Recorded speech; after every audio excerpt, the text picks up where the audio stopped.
Artinya dia masih berkomunikasi akrab dengan orang-orang di Pasar Pramuka. Jadi artinya dia itu tidak pernah lepas dari Pasar Pramuka. Ekspresinya tuh dia tertekan.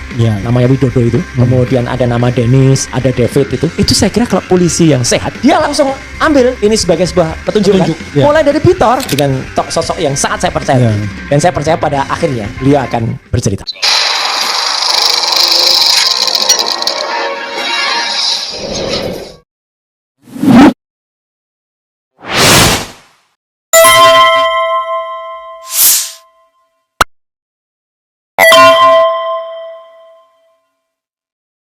Ya, jadi artinya ketika kemudian saya mendadak dapat WA dari Prof. Paiman itu, yang kemudian menyatakan, itu sebenarnya ada, kalau mau diteliti sebenarnya juga ada. Satu, dia mengatakan itu ijazah asli dan saya pernah melihatnya. Ini bisa kita tanyakan lagi, kapan Profesor Paiman itu melihat? Kan menurut kuasa hukum dan Mojoko sendiri, hanya ada salah sedikit orang yang pernah melihat kan? Satu katanya lawyer-nya, ada juga yang katanya menerawang segala itu. Ya. Satu lagi adalah 11 wartawan. Dan juru masak. Yang juru masak sama satu lagi preman itu kan yang katanya ijazahnya asli gitu kan. Oke. Ya dewa Yunani lah itu ya. Satu lagi juru masak. Juru masak bisa-bisanya bilang ijazahnya asli. Nah, jadi ya artinya ketika kemudian dia cerita. Tapi kalau saya ada disclaimer juga. Apa, Mas? Nggak bisa, sorry bukan disclaimer, ini saya catatan sedikit. Sebenarnya nggak salah mereka kalau mengatakan ijazah asli. Pasti kan di introduction dulu. Ya kan, misalnya sampai saya bayangkan ini orang-orang masa saya dibilang ijazah asli, ijazah saya mungkin begitu ya. Lalu orang kan nggak mungkin, coba Pak lihat Pak, nggak mungkin kan dia punya kemampuan begitu, karena dia merasa diperlihatkan, maka semua orang mengatakan saya pernah lihat sendiri, kan? Tapi kan kalau sekarang sedikit kembali mundur ke press conference dari Barreskrim, kalau memang pernah ada dan asli, itu satu pertanyaan besar sampai sekarang. Kenapa bukan ijazah asli itu yang ditayangkan pada infobus besar di belakang itu? Kalau malah ijazah fotokopian dan itu terlipat. Kemudian para pembelanya kan mengatakan itu kan ada ijazah asli yang diserahkan. Yang dimensinya bingung. Lah nggak mungkin, itu sama saja dengan ijazah yang fotokopi yang ditunjukkan oleh itu takut di tindakan RS itu, bukan rumah sakit. Roy Suryo, Rismon Janivar. Nanti diperiksa lagi, nanti ketahuan lagi nanti kalau itu tidak identik lagi. Nah, jadi artinya WA dari kembali pada Prof. Paiman ini malah membuat saya bertanya-tanya, Mas. Satu, kenapa dia harus WA saya dengan kata-kata yang menurut saya tidak sopan, intimidasi, karena menyatakan saya stop, harus minta maaf, terus kalimat terakhir supaya saya damai, saran dari sahabat agar kedepannya Mas dan keluarga hidup damai. Emangnya saya perang hidup damai gitu. Maksudnya ya ini namanya intimidasi itu ya ini. Lah ya, halus. Memang halus. Terima kasih Profesor Paiman Radin. Nah, ini kemudian yang menarik, Mas. Saya kemudian ingat punya satu sahabat yang memang selalu berkomunikasi. Namanya Kolonel Purnawirawan Sri Rajasa Chandra. Dulu saya kenal beliau karena dulu beliau itu bin daerah dan saya masih di Komisi 1, dan Komisi 1 orang mungkin tanya-tanya, Mas.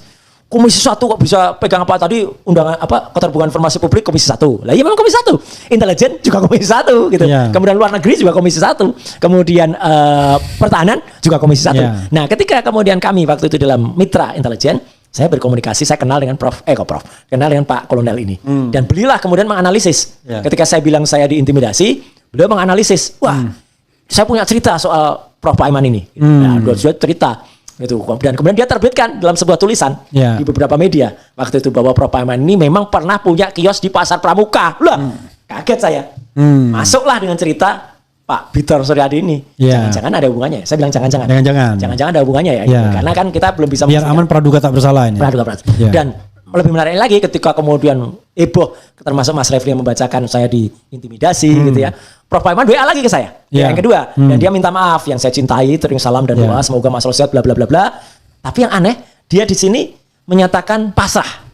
Ya kan? Gitu. Ini pasrah. Cobaan. Iya, itu cobaan buat saya, tapi dia minta maaf. Tapi yang menarik, dia bilang, dalam perjalanan hidup saya gitu, sejak tahun 97 sampai 2002, usaha membuka pengetikan dan fotokopi dan memang bukan percetakan.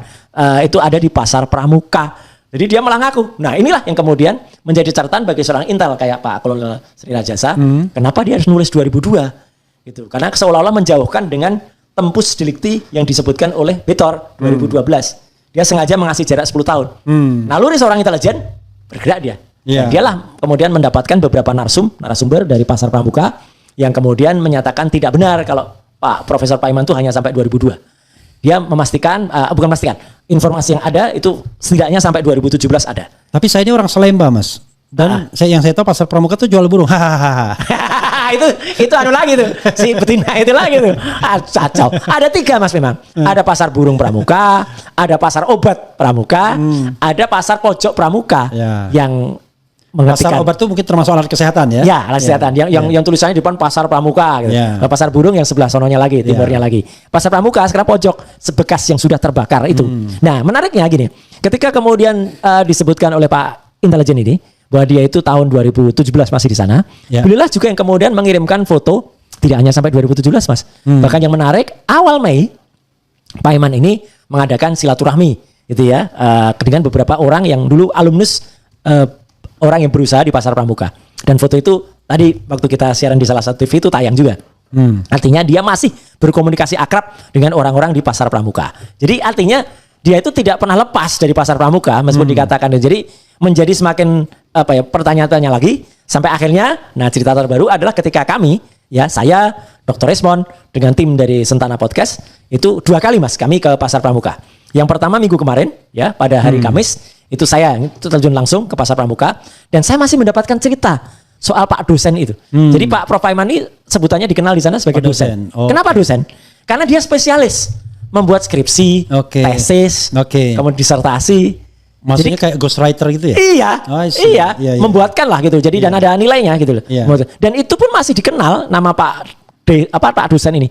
Ada seorang haji di sana. Oh, saya kenal itu, terkenal itu di sini. Bahkan mereka bilang hebat itu ya gitu. Dari ini maaf ya, memang Pak Paiman ngaku sendiri kan kalau dari tukang sapu awalnya sekarang bisa jadi pernah jadi wakil menteri, kemudian punya banyak usaha gitu. Jadi ya semua masih jelas, jejaknya itu masih ada.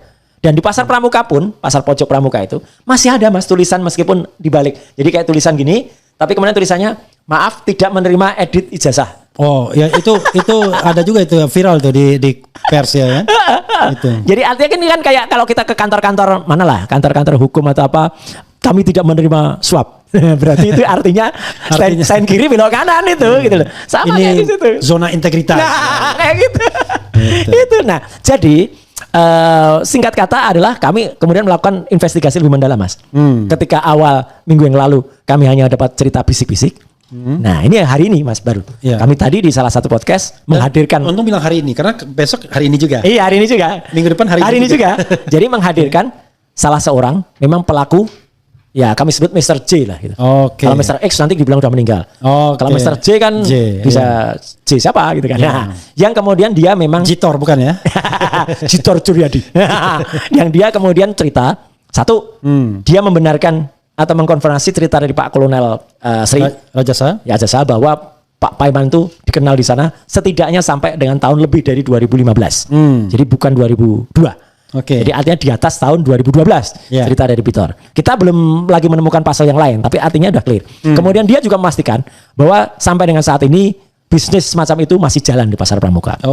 Yang menarik Mas, orang ini juga mengatakan ketika kami mengatakan pasar pramuka itu terbakar kapan gitu, dia mengatakan nggak terbakar tuh Mas, tapi setidaknya dibiarkan dibakar. Nah, akhir 2004 itu memang beda ya terus sama di itu ya. Lain Mas. Lain. Karena gini Mas. Ternyata nggak sengaja. Tapi kan menarik. Gitu. Kenapa pasar yang tadinya isi sekitar 200-an kios yang kemudian hanya 100 meter dari sana itu ada pos polisi Matraman. Kemudian hanya sekitar 300 meter itu dari sana itu ada pusat pemadam kebakaran. Kok bisa habis dengan kebakaran yang konon apinya itu mulai pukul 5 atau setengah 6 pagi. Itu kan kalau apinya malam atau apinya dini hari gitu mungkin susah kan. Itu kan orang sudah bangun jam segitu. Habis dan maaf ini sampai ada korban kan gitu. Sampai ada korban seseorang yang memang sudah punya penyakit stroke gak bisa pergi kemudian meninggal di situ. Ini kan jahat banget Mas gitu. Artinya untuk membumi hanguskan. Mas kalau lihat ini mirip-mirip lah dengan kilometer 50 gitu ya. Jadi supaya tidak ada bekas lagi, kemudian dibumi hanguskan. Dan ini mirip lagi Mas. Dan itu sebenarnya ya, itu kalau menghilangkan barang bukti itu loh. Nah ini mirip lagi. Kalau benar itu. Dengan apa yang dialami oleh Dr. Resmond ketika di perpustakaan wilayah Jogja kan. Koran KR yang terbitan tahun 80 ya, yang konon itu ada nama mahasiswa yang masuk proyek perintis 1. Kan ada 2 bendel yang diambil. 2 bendel itu yang di bulan Juli Agustus ya, atau Juli Agustus September. Itu per 3 bulan ya? Per 3 bulan. Itu diambil. Berarti saya Januari, Februari, Maret, April, Mei, Juni. Ya kan? Juli, Agustus, September. Itu setidaknya hilang. Ya, diambil. Dan satu lagi yang menarik. Ini yang baru juga. Baru kemarin kan Dr. Resmond pulang dari Universitas Gadjah Mada. Dan dia mengunjungi kembali Fakultas Kehutanan yang pernah kita kunjungi tanggal 15 April. Ternyata dia mau pinjam dan melihat skripsi yang tahun 85 itu nggak ada semua Mas skripsinya. Jadi dia mau memperbandingkan teknologi skripsi itu nggak ada semua.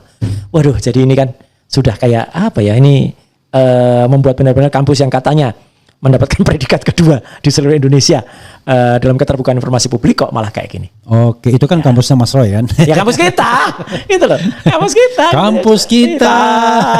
Itu. Lebih baik ning kono. Ya bakti kami mahasiswa Gajah Mada semua. Nah, kalau alumnus asli pasti bisa nyanyi. Itu Mas. Jadi ya itulah Mas. Artinya meskipun mungkin ya, kalau sekali lagi kalau misalnya ada orang yang berkata, jadi apa hubungannya pasti antara pasar pramuka dan ijazah palsu? Ijazahnya 99,9% palsu. Pasar pramuka ini adalah temuan yang memang harus diverifikasi. Tapi munculnya nama-nama, meskipun yang satu sudah agak ketakutan kayaknya, dan mungkin sudah ada dia penekanan atau apalah, karena kemarin ketika tampil di Rakyat Bersuara tampak banget lah ekspresinya tuh dia tertekan, namanya Widodo itu, ya. Kemudian ada nama Dennis, ada David itu saya kira kalau polisi yang sehat Mas, yang kemudian dia langsung ambil ini sebagai sebuah petunjuk. Mulai dari Bitor. Kan Bitor juga sudah setuju juga, Bitor, Prof Paiman, kemudian Widodo, Andi Wijayanto, kemudian Marsudi Edi, Prasetyo, ya. Pras, ya kan? Itu dimintai keterangan. Anggit Nugroho, tambahan Sigit Widiawan. Nah betul. Kan ada tambahan kan? Atau Ketua KPU, selalu Eko Sulistyo. Iya. Jadi memang orang-orang ini Taufik. Itu karena dia yang menuntut, menceritakan Eko Sulistyo. Oh iya. Dari dia kan. Dan saya kira tidak salah. Dan saya kira tidak salah karena kan semua ini kan menunjukkan soal. Kadang-kadang orang bilang, oh itu kan katanya omong-omong. Loh, justru ini kita merangkai sebuah informasi. Dari katanya nanti kita akan hadis juga kata-katanya kan. Dari mana-mana. Nanti kita ada perawi hadisnya siapa, sampai kemudian sumber utamanya. Persis. Yaitu Rasulullah. Bukan malah kemudian Polda itu malah repot-repot memproses pengaduan dari orang yang legal standingnya nggak jelas gitu loh. Iya kan, orang-orang itu ngapain tuh diproses kemudian dimintakan klarifikasi ya. Makanya akan kami menolak. Saya juga bingung misalnya Polda kemudian sempat memeriksa Sylvester misalnya. Apa hubungannya? Iya kan, dalam rangka apa? Artinya informasi dia tidak lebih daripada yang lain kan? Betul. Satu lagi selain Sylvester ada juga yang mirip-mirip Sylvester. Yang katanya kelompok fans dari Jokowi yang diperiksanya di Solo, gitu. Ada juga bentuknya mirip-mirip lah dengan Sylvester kayak gitu. Gitu. Iya itu. Saya juga bilang pada Bang Bitor, kalau ada nama, mungkin lebih baik nama itu ada yang disimpan, ada yang disimpan. Karena seperti kasus Widodo di Rakyat Bersuara kemarin, tampak banget itu, sayang banget itu. Dia tadinya misalnya mau berbicara, tapi gara-gara mungkin sudah ada upaya-upaya tertentu. Ya kayak desa Ketoyan lah itu jelas banget itu sudah rusak lah itu, udah dikondisikan kayak gitu ya, nilainya menjadi tidak boleh lagi gitu. Oke, padahal Widodo itu kan ada lagunya kan legendaris, Widodo engkau bagai rembulan. Itu Mas. Oke, itu bagian Tour de Pramuka selesai. Tinggal dijawab mengenai Bareskrim dulu. Betul. Oke, silakan. Jadi begini Mas, jadi memang ketika pada hari Rabu ya gitu. Sebelumnya saya menyatakan itu pada konferensi pers di kantornya Bang Ahmad Yani ya. Bahwa kami sebenarnya siap betul. Bahkan saya mengatakan 11.000 triliun % kami siap hadir ya. Saya, Dr. Rismond, Dr. Tifa, kemudian dengan yang lain-lain, Pak Rizal Fadilah, Bu Kurnia Tribrani, Rostam, kemudian juga Pak Egy dan sebagainya. Tapi atas saran dari dan petunjuk atau nasihat dari kuasa hukum kami, dan kami harus mengikuti karena itu nasihat dari lawyer kami tidak disarankan untuk datang. Karena satu, ya pelapor itu tidak punya legal standing. Yang kedua, itu panggilan itu belum pro justisia, masih undangan klarifikasi. 3, tempus dan lokusnya tidak jelas. Ya, tidak ada tempus, tidak ada lokus di situ. 4, tidak ada nama terlapor. Jadi kalau kami datang, nanti kami itu akan menjadi ternyata kita berhubungan saudara dengan yang menjadi terlapor, kami nggak boleh. Apalagi kami yang mau dilaporkan, itu kan sama saja dengan kita memberikan sesuatu yang konyol kepada para penyidik. Jadi akhirnya ya kami tidak datang. Clear. Gitu. Oke. Nah, tapi yang menarik, sama tadi saya Andi Azon bilang katanya siap 11.000 triliun %. Ya dia potong itunya doang. Lah iya, kadang-kadang memang otak dari IQ 58 nih kayak gitu itu Mas. Gitu. Jadi apa ya? Ya kalau normal tuh paling enggak IQ-nya tuh 110 gitu ya. Gitu. Ya ini separuhnya gitu. Jadi kadang memang banyak kayak gitu, sukanya motong. Tapi kalau bagi mereka kita lebih kecil lagi loh katanya. 16 katanya. 16. Katanya sudah low bed. Low bed itu kan 15% muncul low bed gitu. Ya itu enggak apa-apa lah, buat lucu-lucuan aja lah istilah itu. Nah, jadi kami juga kemarin menyatakan pada saat press conference kita siap hadir dan kita siap hadir juga pada gelar perkara khusus yang kemudian diselenggarakan di Bareskrim. Mas Roy, saya sambil ketawa ya. Saya sedang berkomunikasi dengan seseorang, yaitu tentang ijazah palsu, tentang Profesor P dan lain sebagainya. Tapi nggak apa-apa, teruskan aja. Oke, nah jadi artinya, maksudnya dia tiba-tiba dia ngomongin saya gitu. Dan nimbrung gitu. Iya. Jadi artinya gini, ketika kemudian kami juga menyatakan siap datang itu adalah siap datang yang kami siap banget seharusnya pada hari Kamisnya. Jadi sehari setelah undangan Polda Metro Jaya, kami diundang juga gitu. Saya, Dr. Resmond, atas nama kami yang terkait dengan laporan TPUA. Oke. Gitu ya, dan itu diadakan gelar perkara khusus. Oke. Cuman memang ada update yang sangat baru. Baru malam ini juga tadi beberapa jam sebelum kita podcast ya. Memang ada WA dan ternyata sudah dikonfirmasi resmi itu dari salah satu penyidik di Ditpidum Bareskrim. Gelar perkara khusus itu ditunda. Ditunda untuk hari Rabu minggu depan. Karena untuk agar persiapan yang lebih matang. Saya kira bagus lah kalau untuk persiapan lebih matang. Artinya satu di antara kami, saya Dr. Resmond juga bisa mempersiapkan lebih bagus lagi kalau akan menjadi ahli. Ya. Dan termasuk katanya konfirmasinya boleh bawa ahli katanya. Betul. Yang saya dengar ya. Ya karena mereka menyesuaikan dengan itu. Ya, gitu. Jadi supaya dan malah silahkan membawa pihak-pihak yang akan diundang. Gitu. Jadi kami akan mengkonfirmasi itu. Jadi ini clear ya bahwa besok Rabu minggu depan ya itu sebagai pengganti yang harusnya Kamis. Ya, harusnya kan Kamis minggu ini. Jadi Kamis minggu ini tidak jadi ya. Tidak jadi, ada diganti Rabu minggu depan. Dan itu sekaligus juga menjawab bahwa ada yang menarik juga karena bukan hanya itu surat yang kemudian diterima oleh TPUA, tapi TPUA juga mengirimkan surat. Ini yang menarik Mas kepada Propam Mabes Polri untuk mengadukan di Ditpidum Pak Brigjen tadi itu apa? Johandani. Pak Johandani karena telah Harjopuro telah melakukan setidaknya lain Notor di Projo di sini kan telah melakukan beberapa hal yang tidak pada tempatnya. Itu waduh detail banget itu. Ya saya dapat surat itu dari Rizal Fadila juga. Betul, ya Pak Rizal Fadila resmi karena beliau adalah wakil ketua TPUA. Clear kalau itu. Oke. Nah, ini terakhir sekali ya. Ini yang ngeri-ngeri sedapnya. Mas Roy katanya bertemu dengan seseorang dan seseorang itu menyatakan berdasarkan bukan lagi katanya-katanya, tapi langsung dari sumber langsungnya, ya intinya adalah memang ijazah itu dibuat biar lebih keren, lebih gagah katanya. Nah, itu gimana Mas Roy? Walaupun Mas Roy saya tahu tidak akan menyebutkan nama orangnya, mungkin inisialnya juga nggak mau disebutkan, tapi memang ada yang begitu. Satu ya, saya nggak perlu menyebutkan siapa dia, tapi saya tidak perlu meragukan yang bersangkutan. Kecuali penyidik minta ya. Nah, kecuali penyidik minta. Dan itu kalau sudah proper mintanya. Saya sudah lama. Kalau sudah pro justisia. Bukan pro co. Bukan pro. Tapi saya sudah lama kenal dengan yang bersangkutan. Yang bersangkutan nggak apa-apa spill dikit lah. Yang bersangkutan tidak jauh beda dengan Pak Bitor.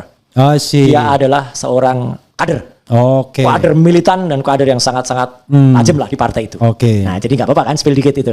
Tapi yang bersangkutan memang sampai dengan saat ini memang belum mau mengatakan secara on cam. Tapi kalau bukan bisik-bisik ngobrol dengan tenang mau. Ngobrol dengan santai mau. Bahwa beliau itu mengatakan. Gimana kalau ngobrol dengan tenang di RH Channel? Tidak usah kita siarkan, tapi nanti siarnya. Nah itu. Jadi dia mengatakan begini. Jadi dia pernah menasihati yang namanya Joko Widodo ini. Jokowi. Wes Thomas, itu kata-katanya saya ulang. Wes Thomas, nek memang ora duwe iki ya ora sah. Artinya sudahlah. Kalau memang tidak punya itu ya tidak usah membuat-buat atau apa gitu Mas. Ya, tapi yang bersangkutan Joko Widodo konon kata beliau ini mengatakan, wah, ora keren gitu. Enggak bangga, enggak pantas lah. Akhirnya itulah. Makanya sempat terjadi acak adut lah di awal. Ada yang mengatakan awalnya titelnya Dr. Andes, ya kan? Ada yang mengatakan bahkan katanya nih Eko Sulistyo mengatakan double pendaftaran. Iya, double pendaftaran. Ada Dr. Andes, ada insinyur, ada yang konon melihat di lojikan untuk titel Dr. Andes.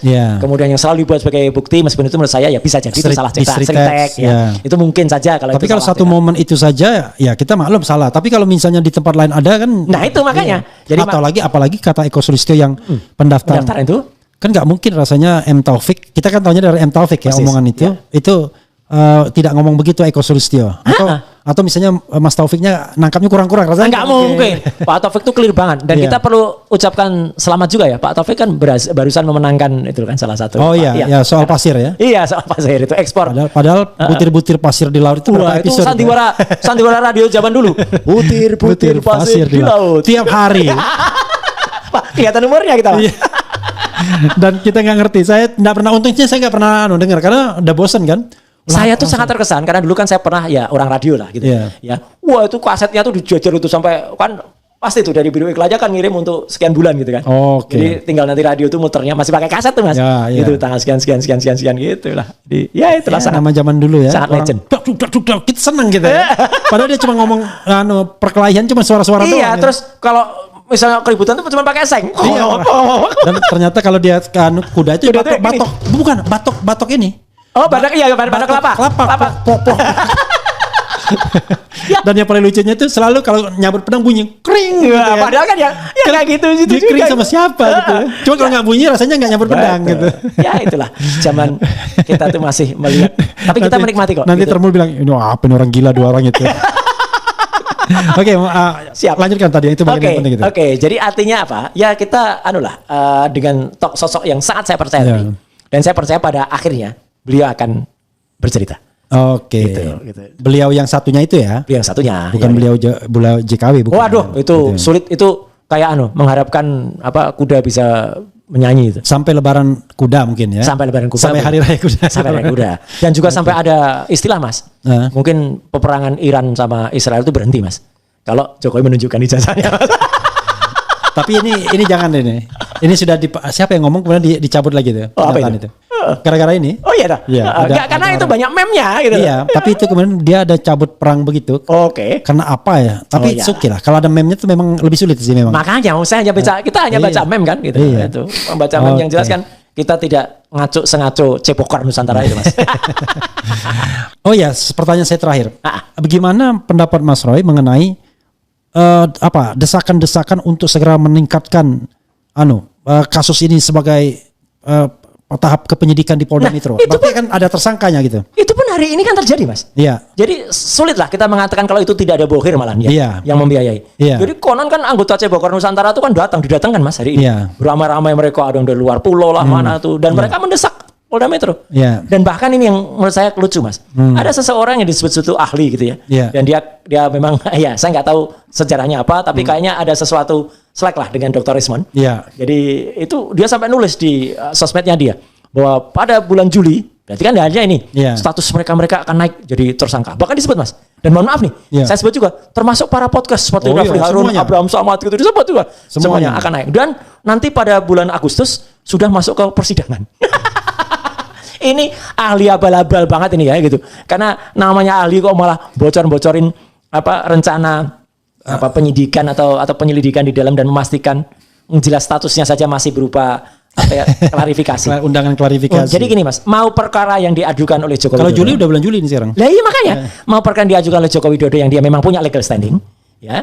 Itu pun baru pada tahap klarifikasi dan belum pro justisia. Jadi ada penyelidikan saja belum gitu. Nah, atau apalagi yang kita tidak penyidikan belum, penyelidikan sudah.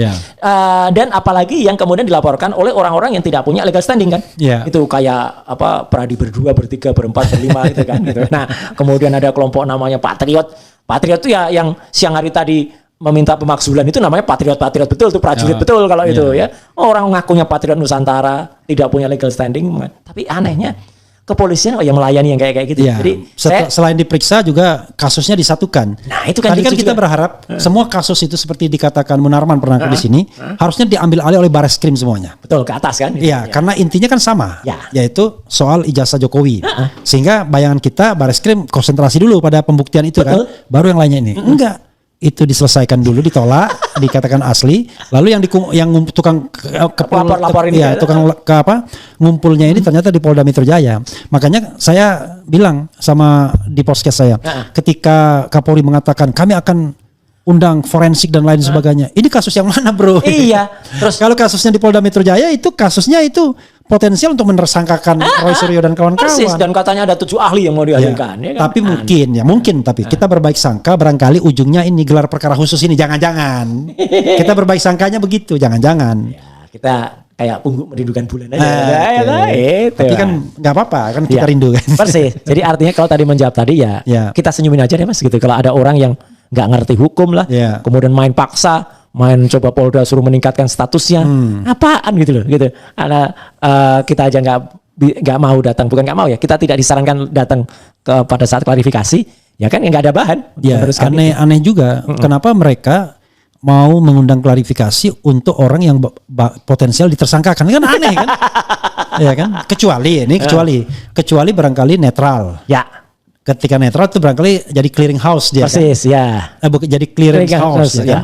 Tapi ini kan bukan jadi clearing house, Mas. Ini udah jelas. Yang lucu kan kayak gini, Mas. Yang lucu tidak Polda Metro, tidak juga Barreskrim. Kan saya juga sempat dengar dari teman-teman TPUA, meskipun saya bukan bagian dari TPUA, kita hanya pihak yang diminta. Kan TPUA ketika melapor itu kan malah kayak TPUA yang disidik duluan kan? Iya. Kan? TPUA ini apa nih akte pendiriannya mana? Enggak terdaftar di AHU dan lain sebagainya. Lah apa urusannya? Ya. Itu. Padahal dia melapor kan? Bayangkan. Aduh, ya memang itulah. Harusnya orang-orang kayak kayak Pak Bitor, ya kemudian dia nyebut beberapa nama, ada Widodo, ada David, ada contoh yang itulah yang kemudian ditindaklanjuti. Iya. Kemudian ada orang memberikan analisis kayak Pak Kolonel Sri, sanggup beliau menyampaikan saya akan jelaskan analisis saya gitulah, clear banget. Jangan orang-orang yang nggak jelas ini. Gitu. Mungkin Mas Roy wrap up sedikit kita punya percakapan dan kemudian barangkali closing statementnya apa? Silakan Mas Roy. Jadi intinya begini ya. Perjalanan panjang ya. Saya memang baru terlibat mulai dari awal April ya gitu. Belum tahun katanya sudah 2-3 tahun enggak ya. 2-3 tahun yang lalu itu memang ada kayak Bambang Trimulyono, kayak Gus Dur yang memang sudah berjuang duluan. Cuman memang waktu itu mungkin teknologinya belum mendukung. Mungkin kondisi masyarakatnya juga belum mendukung. Ya itu saya kira ya mungkin hanya waktunya saja yang belum pas. Tapi akhirnya tetap terjadi ya yang namanya kriminalisasi terhadap mereka. Karena mereka dipidana dengan hanya bukti berupa fotokopi kan. Jadi tidak pernah dipastikan ijazahnya Jokowi itu asli ya, tapi tiba-tiba mereka sudah dianggap mengedarkan kabar bohong. Bahkan dikatakan menistakan agama dengan sumpah mubahalah itu. Jadi itu satu ironi yang sangat besar atau satu tragedi buruk bagi Republik ini. Nah, dengan adanya teknologi, alhamdulillah Mas, memang sekarang ini muncullah teknologi yang bisa kita aplikasikan. Kayak dulu kita nyebut adanya ELA ya, Error Level Analysis, Face Recognizer ya, Face Comparator dan sebagainya. Dan mulai muncul orang-orang yang tidak hanya saya, tidak hanya Dr. Resmond, juga tidak hanya Dr. Tifa ya, tapi juga muncul kayak topi merah ya gitu. Kemudian ada ahli dari ITB yang masih disembunyikan namanya itu ya. Maksudnya kita tahu lah inisialnya M lah itu. MA. Ya itu sebut saja gitu ya. Iya, itu sebut saja Mawar. Bukan Mawar lain lagi gitu. Gitu. Jadi artinya memang ya kalau orang bilang memang sudah saatnya logo Dinonya sudah nyampe itu muncul. Dan pasti sudah bisa kita katakan 99,9% ijazah Jokowi itu adalah fake atau palsu.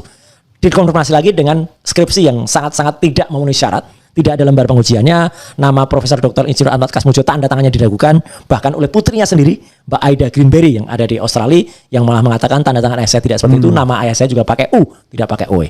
Sosok seperti Pak Kasmujo yang muncul dan kita harapkan ada muncul sosok-sosok pahlawan-pahlawan pemberani dan kejujuran lainnya kayak Pak Kasmujo ya kita harapkan orang-orang yang tadinya kayak Widodo, kayak Anu itu bisa, tapi mungkin belum saja waktunya atau belum muncul ketetapan hatinya. Tapi akhirnya dengan adanya itu muncullah hal baru ya atau temuan atau novum yang dikatakan oleh Pak Bitor ya gitu. Meskipun ini belum sampai pada satu tahapan kesimpulan atau konklusi, meskipun sudah muncullah nama-nama yang pantas bisa diklarifikasi. Namanya karena Profesor. Jelas, orangnya jelas. Iya ada semua kan.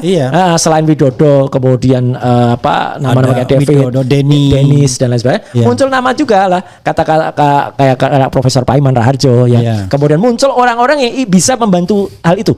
Kayak muncul nama Kolonel Sri ya gitu, kemudian Sri Rajasa, kemudian nanti akan muncul nama-nama orang yang berasal dari pasar pramuka itu gitu. Mesin 1-2 kita mohon maaf karena mungkin pengalaman Widodo kita masih belum sampaikan dulu, nanti takutnya dia yang kemudian akan dikejar-kejar atau dikondisikan. Tapi yang jelas juga penemuan di lapangan termasuk ketemunya koran Kedaulatan Rakyat, ketemunya tahun KKN yang tidak match ya 83 atau 85, ketemunya desa KKN yang sudah dikondisikan dan tidak sesuai dengan kondisi ketika orang KKN itu makin menebalkan keyakinan kita pada kesimpulan soal ijazah.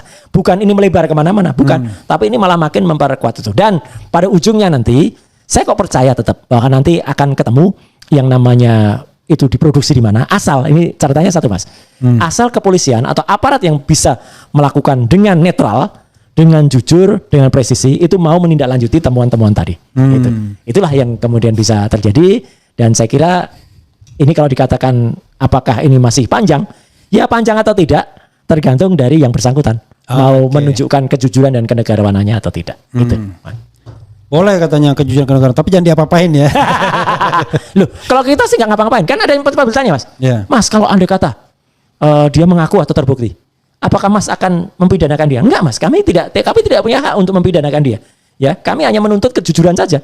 Perkara mempidanakan dan itu soal lain gitu kan. Kalau kemudian dia terbukti kemudian melanggar undang-undang tentang pemalsuan dokumen, ya itulah gitu. Ya. Tapi apakah kemudian konsekuensi apa ada itu mungkin ya kalau soal apa itu kan bukan urusan kita itu. Iya, itu urusan hukum. Kalau saya sih malah begini sebenarnya.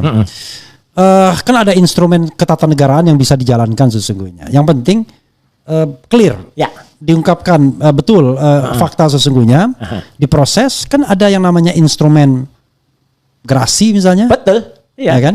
Jadi ya setelah dinyatakan bersalah misal ya, kan dikasih pengampunan juga bisa. Bisa. Atau tetap ada konsekuensinya, misalnya hak yang melekat pada seorang yang tadinya mantan pejabat tertinggi, soal rumah dan lain sebagainya, ya memang bisa kemudian di. Tapi kalau kita bicara tentang tiang Sokoguru di masjid Demak itu masjid itu runtuh.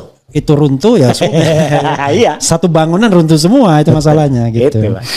Oke Mas Roy, terima kasih banyak. Dan sama-sama. Yang saya tadi WA-WA-an tuh ngajak ketemu. Wih, bagus ya. Siapapun dia. Ya kan? Siapapun dia. Saya bilang nanti saya tanya Mas Roy. Mudah-mudahan Mas Roy bersedia juga ya. Saya katakan Mas Roy oke. Siap. Nanti kita tentukan. Oke. Ya saudara sekalian itu saja ya.